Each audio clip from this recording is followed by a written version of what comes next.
ଗାଁ ମୁଣ୍ଡରେ ଥିବା ପୁରୁଣା ବରଗଛ ତଳେ ସନ୍ଧ୍ୟାବେଳେ ଲୋକଙ୍କ ଭିଡ଼ ଜମେ। ଦିନସାରା ପରିଶ୍ରମ କରି ଥକି ଯାଇଥିବା ଲୋକମାନେ ସେଠି ବସି ଦିନର କଥାବାର୍ତ୍ତା କରନ୍ତି, ହସମଜା କରନ୍ତି, ଆଉ କେବେ କେବେ ପୁରୁଣା କାହାଣୀ ସବୁ ଶୁଣାନ୍ତି। ସେଦିନ ସନ୍ଧ୍ୟାରେ ବି ସେମିତି କିଛି ଲୋକ ବସିଥିଲେ। ବରଗଛର ଓହଳ ସବୁ ତଳକୁ ଝୁଲି ରହିଥିଲା, ଯେମିତି କିଛି ଅଦୃଶ୍ୟ ହାତ ସେଗୁଡ଼ିକୁ ଧରି ତଳକୁ ଟାଣୁଛି। ପବନରେ ପତ୍ରଗୁଡ଼ିକ ଝରଝର ଶବ୍ଦ କରୁଥିଲା, ଯାହା ଶୁଣିଲେ ଲାଗୁଥିଲା ଯେମିତି କିଏ ଧୀରେ ଧୀରେ କାନରେ କିଛି କହୁଛି। ଗାଁର ସବୁଠୁ ବୟସ୍କ ଲୋକ ହରି ଅଜା ସେଦିନ ଏକ ଭିନ୍ନ କାହାଣୀ ଆରମ୍ଭ କଲେ। ତାଙ୍କ କଣ୍ଠସ୍ୱର ଧୀର ଥିଲା, କିନ୍ତୁ ପ୍ରତ୍ୟେକ ଶବ୍ଦରେ ଏକ ଗଭୀରତା ଥିଲା, ଯାହା ଶ୍ରୋତାଙ୍କୁ ବାନ୍ଧି ରଖୁଥିଲା। ଆମ ଗାଁର ପୂର୍ବ ଦିଗରେ ଥିବା ଶ୍ମଶାନ କଥା ତ ସମସ୍ତେ ଜାଣିଛ, ସେ କହିବା ଆରମ୍ଭ କଲେ। ସେଠି ଅନେକ ପୁରୁଣା କଥା ଲୁଚି ରହିଛି। କେବଳ ମୃତ୍ୟୁ ନୁହେଁ, ଜୀବନର ଅନେକ ରହସ୍ୟ ବି ସେଠି ଲୁଚିଛି। ହରି ଅଜାଙ୍କ କଥା ଶୁଣି ସମସ୍ତେ ଚୁପ୍ ହୋଇଗଲେ। ଶ୍ମଶାନର ନାଁ ଶୁଣିଲେ ସମସ୍ତଙ୍କ ମନରେ ଏକ ଅଜଣା ଭୟ ସୃଷ୍ଟି ହୁଏ। ସେ ଭୟ କେବଳ ମୃତ୍ୟୁର ନୁହେଁ, ବରଂ ଅଦୃଶ୍ୟ ଶକ୍ତିର, ଯାହାକୁ ଆମେ ଦେଖିପାରୁନା କିନ୍ତୁ ଅନୁଭବ କରିପାରୁ। ବହୁ ବର୍ଷ ତଳର କଥା। ହରି ଅଜା କହି ଚାଲିଲେ, ମୋ ବାପାଙ୍କ ସମୟରେ ଗାଁରେ ଜଣେ ଯୁବକ ଥିଲା। ତା ନାଁ ଥିଲା ମାଧବ। ମାଧବ ବଡ଼ ସାହସୀ ଥିଲା, କାହାକୁ ଡରୁ ନଥିଲା। ଗାଁର ଲୋକେ ଯେଉଁଠି ଯିବାକୁ ଡରୁଥିଲେ, ମାଧବ ସେଠିକି ନିର୍ଭୟରେ ଯାଉଥିଲା। ଦିନେ ସନ୍ଧ୍ୟାରେ ସେ ଶ୍ମଶାନ ପାଖ ଦେଇ ଫେରୁଥିଲା। ସେଠି ସେ ଏକ ଅଦ୍ଭୁତ ଶବ୍ଦ ଶୁଣିଲା, ଯେମିତି କିଏ ଧୀରେ ଧୀରେ କାନ୍ଦୁଛି। ମାଧବ ପ୍ରଥମେ ଭାବିଲା ଯେ କେହି ବାଟବଣା ହୋଇ ସେଠି କାନ୍ଦୁଛି। ସେ ସାହସ କରି ଆଗକୁ ବଢ଼ିଲା। ଯେତିକି ଯେତିକି ସେ ଆଗକୁ ଯାଉଥିଲା, କାନ୍ଦିବାର ଶବ୍ଦ ସେତିକି ସେତିକି ସ୍ପଷ୍ଟ ହେଉଥିଲା। ଶ୍ମଶାନ ଭିତରକୁ ପଶିବା ପରେ ସେ ଦେଖିଲା, ଏକ ପୁରୁଣା ତୁଳସୀ ଚଉରା ପାଖରେ ଜଣେ ସ୍ତ୍ରୀଲୋକ ବସି କାନ୍ଦୁଛି। ତାର ଲମ୍ବା କେଶ ମୁହଁକୁ ଢାଙ୍କି ରଖିଥିଲା, ଆଉ ତାର ଶରୀର ଏକ ଧଳା ଶାଢ଼ୀରେ ଘୋଡ଼ା ହୋଇଥିଲା। ମାଧବ ତା ପାଖକୁ ଯାଇ ପଚାରିଲା, ମା, କ'ଣ ହୋଇଛି? ଏତେ ରାତିରେ ଏଠି କାହିଁକି ବସିଛ? ସ୍ତ୍ରୀ ଲୋକଟି ଧୀରେ ଧୀରେ ମୁହଁ ଉଠାଇଲା। ତାର ଆଖି ଦୁଇଟି ଲାଲ ଦିଶୁଥିଲା, ଯେମିତି ସେ ବହୁତ ସମୟ ଧରି କାନ୍ଦିଛି। ତାର ମୁହଁରେ ଏକ ଅଜଣା ଶାନ୍ତି ଥିଲା, କିନ୍ତୁ ସେ ଶାନ୍ତି ଭିତରେ ଏକ ଗଭୀର ଦୁଃଖ ଲୁଚି ରହିଥିଲା। ସେ କିଛି କହିଲା ନାହିଁ, କେବଳ ମାଧବ ଆଡ଼କୁ ଚାହିଁ ରହିଲା। ମାଧବକୁ ଟିକେ ଅଜବ ଲାଗିଲା, କିନ୍ତୁ ସେ ତାର ସାହସ ହରାଇଲା ନାହିଁ। ସେ ପୁଣି ପଚାରିଲା, ମା, ତୁମ ଘର କେଉଁଠି? ମୁଁ ତୁମକୁ ଘରେ ଛାଡ଼ିଦେବି। ସ୍ତ୍ରୀ ଲୋକଟି ଧୀରେ ଧୀରେ ହାତ ଉଠାଇ ଶ୍ମଶାନର ଗୋଟିଏ କଣକୁ ଦେଖାଇଲା। ସେଠି ଏକ ପୁରୁଣା କୂଅ ଥିଲା, ଯାହାକୁ ବହୁ ବର୍ଷ ଧରି କେହି ବ୍ୟବହାର କରିନଥିଲେ। କୂଅ ଚାରିପଟେ ବଡ଼ ବଡ଼ ଗଛ ସବୁ ମାଡ଼ି ରହିଥିଲା, ଆଉ ତା ଭିତରୁ ଏକ ଅନ୍ଧାରିଆ ଗନ୍ଧ ଆସୁଥିଲା। ମାଧବ କୂଅ ଆଡ଼କୁ ଚାହିଁଲା, ଆଉ ତାପରେ ସ୍ତ୍ରୀ ଲୋକଟି ଆଡ଼କୁ। ସ୍ତ୍ରୀ ଲୋକଟି ଧୀରେ ଧୀରେ ଉଠି ଠିଆ ହେଲା, ଆଉ କୂଅ ଆଡ଼କୁ ଚାଲିବାକୁ ଲାଗିଲା। ମାଧବ ତା ପଛେ ପଛେ ଗଲା। କୂଅ ପାଖରେ ପହଞ୍ଚିବା ପରେ ସ୍ତ୍ରୀ ଲୋକଟି କୂଅ ଭିତରକୁ ଚାହିଁଲା, ଆଉ ତାପରେ ମାଧବ ଆଡ଼କୁ ଫେରିଲା। ତାର ଆଖିରେ ଏବେ ଆଉ ଦୁଃଖ ନଥିଲା, ବରଂ ଏକ ଅଜଣା ଚମକ ଥିଲା। ମୁଁ ଏଠି ରହେ, ସ୍ତ୍ରୀ ଲୋକଟି ଧୀର ସ୍ୱରରେ କହିଲା। ମୋର ଏଠି ଅନେକ କଥା ଲୁଚି ରହିଛି। ମାଧବ କିଛି ବୁଝିପାରିଲା ନାହିଁ।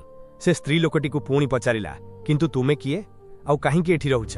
ସ୍ତ୍ରୀ ଲୋକଟି ହସିଲା। ତାର ହସରେ କୌଣସି ଆନନ୍ଦ ନଥିଲା, ବରଂ ଏକ ଅଜଣା ଶୂନ୍ୟତା ଥିଲା। ମୁଁ ସେଇ ଝିଅ, ଯାହାର ପ୍ରେମକୁ ଏ ଦୁନିଆ ଗ୍ରହଣ କରିପାରିଲା ନାହିଁ। ସେ କହିଲା, ମୋତେ ଏଠି ମାରିପୋତି ଦିଆଯାଇଥିଲା, କାରଣ ମୁଁ ଜଣେ ନିମ୍ନ ଜାତିର ପୁଅକୁ ଭଲ ପାଉଥିଲି। ମାଧବର ଦେହ ଶୀତେଇ ଉଠିଲା। ସେ ଜାଣିପାରିଲା ଯେ ସେ ଜଣେ ସାଧାରଣ ସ୍ତ୍ରୀ ଲୋକ ସହିତ କଥା ହେଉନାହିଁ। ଏହା ଏକ ଆତ୍ମା ଥିଲା, ଯାହା ବହୁ ବର୍ଷ ଧରି ଏହି ଶ୍ମଶାନରେ ବୁଲୁଥିଲା। ମୋର ଆତ୍ମା ଏଠି ଶାନ୍ତି ପାଇନାହିଁ, ସ୍ତ୍ରୀ ଲୋକଟି କହିଲା। ମୁଁ ମୋ ପ୍ରେମିକର ପ୍ରତିଶୋଧ ନେବାକୁ ଚାହୁଁଛି। ତୁମେ ମୋତେ ସାହାଯ୍ୟ କରିବ? ମାଧବ ଭୟରେ ଥରିବାକୁ ଲାଗିଲା। ସେ ଜାଣିଥିଲା ଯେ ଏକ ଆତ୍ମାକୁ ସାହାଯ୍ୟ କରିବା କେତେ ବିପଦପୂର୍ଣ୍ଣ ହୋଇପାରେ, କିନ୍ତୁ ସେ ତାର ସାହସ ହରାଇଲା ନାହିଁ। ସେ ସ୍ତ୍ରୀ ଲୋକଟିକୁ କହିଲା, ମୁଁ ତୁମକୁ ସାହାଯ୍ୟ କରିବି, କିନ୍ତୁ ମୋତେ କୁହ, ତୁମେ କ'ଣ ଚାହୁଁଛ? ସ୍ତ୍ରୀ ଲୋକଟି ମାଧବର କାନ ପାଖକୁ ଆସି ଧୀର ସ୍ୱରରେ କିଛି କହିଲା। ତାର କଥା ଶୁଣି ମାଧବର ଆଖି ବଡ଼ ବଡ଼ ହୋଇଗଲା। ସେ ଜାଣିପାରିଲା ଯେ ଏହା ଏକ ସାଧାରଣ ପ୍ରତିଶୋଧ ନୁହେଁ, ବରଂ ଏକ ଭୟଙ୍କର ଷଡ଼ଯନ୍ତ୍ର ଥିଲା।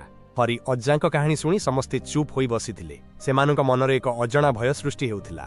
କାହାଣୀର ପ୍ରତ୍ୟେକ ଶବ୍ଦ ସେମାନଙ୍କୁ ଶ୍ମଶାନର ସେହି ଭୟଙ୍କର ପରିବେଶକୁ ଟାଣି ନେଉଥିଲା। ମାଧବ ସେ ଆତ୍ମାକୁ ସାହାଯ୍ୟ କରିବାକୁ ରାଜି ହେଲା। ହରି ଅଜା କହି ଚାଲିଲେ, କିନ୍ତୁ ସେ ଜାଣିନଥିଲା ଯେ ଏହା ତାର ଜୀବନର ସବୁଠୁ ବଡ଼ ଭୁଲ ଥିଲା। ମାଧବ ସେହି ରାତିରେ ଘରକୁ ଫେରିଲା। ତାର ମନରେ ଅନେକ ପ୍ରଶ୍ନ ଉଙ୍କି ମାରୁଥିଲା। ସେ ଜାଣିନଥିଲା ଯେ ସେ କ'ଣ କରିବାକୁ ଯାଉଛି, କିନ୍ତୁ ସେ ଆତ୍ମାକୁ ପ୍ରତିଶ୍ରୁତି ଦେଇଥିଲା, ଆଉ ସେ ପ୍ରତିଶ୍ରୁତି ପୂରଣ କରିବାକୁ ଚାହୁଁଥିଲା। ପରଦିନ ସକାଳୁ ମାଧବ ଗାଁର ଜଣେ ପୁରୁଣା ବୈଦ୍ୟଙ୍କ ପାଖକୁ ଗଲା। ବୈଦ୍ୟ ବହୁ ବର୍ଷ ଧରି ଗାଁରେ ରହୁଥିଲେ, ଆଉ ସେ ଅନେକ ଗୁପ୍ତ ବିଷୟରେ ଜାଣିଥିଲେ। ମାଧବ ତାଙ୍କୁ ସବୁ କଥା କହିଲା। ବୈଦ୍ୟ ମାଧବର କଥା ଶୁଣି ଚୁପ୍ ହୋଇଗଲେ। ତାଙ୍କ ମୁହଁରେ ଏକ ଅଜଣା ଭୟ ଦେଖାଗଲା। ତୁମେ ଏକ ଭୟଙ୍କର କାମ କରିବାକୁ ଯାଉଛ ପୁଅ, ସେ କହିଲେ। ସେ ଆତ୍ମା ସାଧାରଣ ନୁହେଁ, ସେ ଏକ ଡାଆଣୀ, ଯାହା ବହୁ ବର୍ଷ ଧରି ଏହି ଶ୍ମଶାନରେ ଲୁଚି ରହିଛି। ମାଧବର ଦେହ ପୁଣି ଶୀତେଇ ଉଠିଲା। ସେ ଡାଆଣୀ କଥା ଶୁଣିଥିଲା, କିନ୍ତୁ କେବେ ବି ଭାବିନଥିଲା ଯେ ସେ ଏକ ଡାଆଣୀ ସହିତ କଥା ହେବ। ଡାଆଣୀମାନେ ବହୁତ ଶକ୍ତିଶାଳୀ ହୁଅନ୍ତି, ବୈଦ୍ୟ କହିଲେ। ସେମାନେ ଲୋକଙ୍କୁ ମୋହିତ କରି ନିଜର କାମ କରାନ୍ତି। ତୁମେ ତାର ଜାଲରେ ଫସି ଯାଇଛ। ମାଧବ ବୈଦ୍ୟଙ୍କୁ ପଚାରିଲା, ମୁଁ ଏବେ କ'ଣ କରିବି? ବୈଦ୍ୟ କହିଲେ, ତୁମେ ତାର କଥା ମାନିବ ନାହିଁ, ତୁମେ ତାର ପ୍ରତିଶୋଧ ନେବାରେ ସାହାଯ୍ୟ କରିବ ନାହିଁ।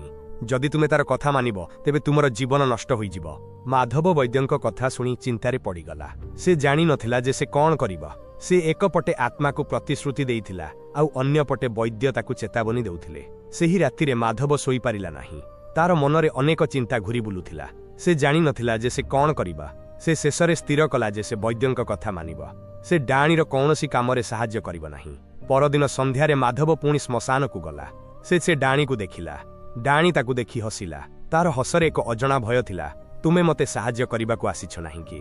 डाणी पचारिला। माधव साहस करी कहिला नाही, मु तुमको साहाय्य करिबि नाही। डाणीर आखि लाल होइगला। तार मुहरे एक भयंकर क्रोध देखागला। तुमे मते प्रतिश्रुति देइथिल। से चित्कार करी कहिला, तुमे मते धोखा देइछ। माधव भयरे थरिबाकू लागिला। से जानिथिला जे डाणी ता उपरे रागी जाइछि। से सेठारु दौड़ी पळाइबाकू चाहिला, किंतु तार गोड़ चलिला नाही। डाणी ता पाखकू आसी तार बेककू धरिला। माधव निश्वास नहीं पारिला नाही। तार आखि सामनारे अंधार छाईगला। हरि अजांक कहानी एठारे अटकी गला। समस्ते निश्वास अटकाई बसिथिले। सेमाने जानिबाकू चाहुथिले जे माधवर कौन हला। माधव सेठी मरीगला। हरि अजा धीर स्वररे कहिले, डाणी ताकू मारिदेला आउ तार आत्मा को निज पाखरे रखिला। समस्तंक मनरे एक गभीर भय सृष्टि हला। सेमाने जानि पारिले जे श्मशान रे केते भयंकर शक्ति लुचि रहिछि। किंतु कहानी एठी शेष होई नाही। हरि अजा कहिले, माधवर मृत्यु परे गाँरे अनेक अद्भुत घटना घटिबाकू लागिला। रातिरे श्मशानरु भयंकर शब्द शुभिला। लोकमाने रातिरे श्मशान पाख देई जिबाकू डरिले। दिने रातिरे गाँर जणे युवक रामू श्मशान पाख देई फेरुथिला। से देखिला जे श्मशान भितरु एक अजणा आलोक आसुछि। से साहस करी आगकू बढ़िला। सेठी से देखिला जे डाणी एक गछ मूलरे बसिछि आउ तार चारिपटे अनेक मनिषर खपुरी पड़िछि। रामू भयरे थरिबाकू लागिला। से सेठारु दौड़ी पळाइबाकू चाहिला, किंतु तार गोड़ चलिला नाही। डाणी ताकू देखि हसिला। तार हसरे एक भयंकर शून्यता थिला। तुमे मो पाखकू काहींकी आसिछ? डाणी पचारिला। रामू भयरे किछि कहि पारिला नाही। डाणी ता पाखकू आसी तार बेककू धरिला। रामू निश्वास नहीं पारिला नाही। तार आखि सामनारे अंधार छाईगला। हरि अजांक कहानी शुणी समस्तंक मनरे एक गभीर भय सृष्टि हला। सेमाने जानि पारिले जे डाणी केते भयंकर होई पारे। गाँर लोके डाणी को मारिबाकू चाहिले, हरि अजा कहिले, किंतु सेमाने जानि नथिले जे डाणी को मारिबा एते सहज नुहे। डाणी बहुत शक्तिशाली थिला। गाँर लोके जणे तांत्रिकंक पाखकू गले। तांत्रिक बहु वर्ष धरी तंत्र साधना करुथिले आउ से अनेक गुप्त विषय जानिथिले। गाँर लोके तांकू सबु कथा कहिले। तांत्रिक गाँर लोकंक कथा शुणी चुप होई गले। तांको मुहरे एक गभीर चिंता देखागला। डाणी को मारिबा एते सहज नुहे से कहिले। ताकू मारिबाकू हेले तुमको तार शक्तिर उत्स को नष्ट करिबाकू पड़िबो। गाँर लोके तांत्रिकंकू पचारिले, तार शक्तिर उत्स केउठी? तांत्रिक कहिले, तार शक्तिर उत्स हेउची सेही कूओ जेउठी ताकू मारिपोती दिया जाइथिला। जदि तुमे से कूओ को नष्ट करिदेबो तेबे डाणीर शक्ति नष्ट होइजिबो। गाँर लोके तांत्रिकंक कथा शुणी डाणी को मारिबाकू स्थिर कले। सेमाने तांत्रिकंक सहित श्मशान को गले। रातिरे सेमाने श्मशान रे पहुंचिले। सेठी सेमाने डाणी को देखिले। डाणी एक गछ मूलरे बसिथिला आउ तार चारिपटे अनेक मनिषर खपुरी पड़िथिला। तांत्रिक डाणी को देखि किछि मंत्र जप कले। तांको मंत्र शुणी डाणीर शरीर थरिबाकू लागिला। तार आखि लाल होइगला आउ तार मुहरे एक भयंकर क्रोध देखागला। डाणी तांत्रिकंक उपरकू आक्रमण कला, किंतु तांत्रिक बहुत शक्तिशाली थिले। से डाणी को निजर मंत्र शक्ति रे बांधी देले। तापरे गाँर लोके कूओ को नष्ट करिबाकू लागिले। सेमाने कूओ को भांगी देले। कूओ भांगिबा परे डाणीर शक्ति नष्ट होइगला। तार शरीर भूमि रे पड़ीगला आउ तार आत्मा श्मशानरु अदृश्य होइगला। हरि अजांक कहानी शेष हैला। समस्ते निश्वास नेले। सेमानक मनरे एक शांति आसिला।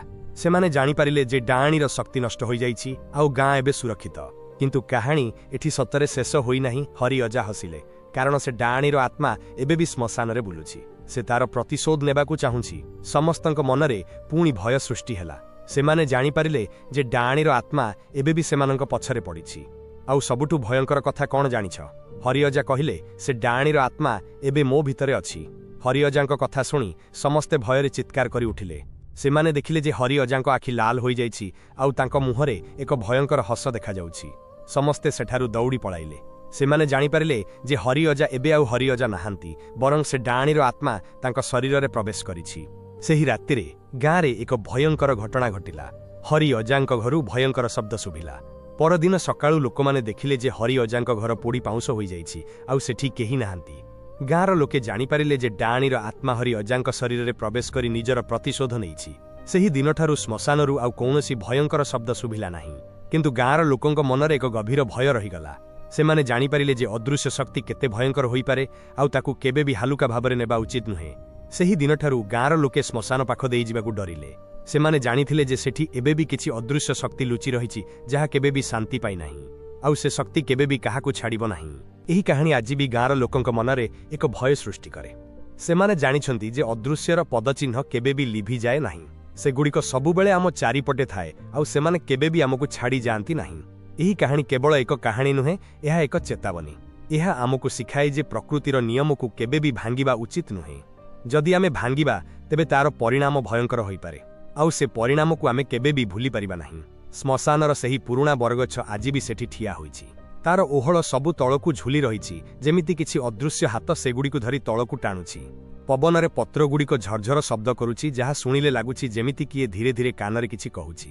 ଆଉ ସେ କଥା ହେଉଛି ଅଦୃଶ୍ୟର ପଦଚିହ୍ନ କେବେ ବି ଲିଭିଯାଏ ନାହିଁ।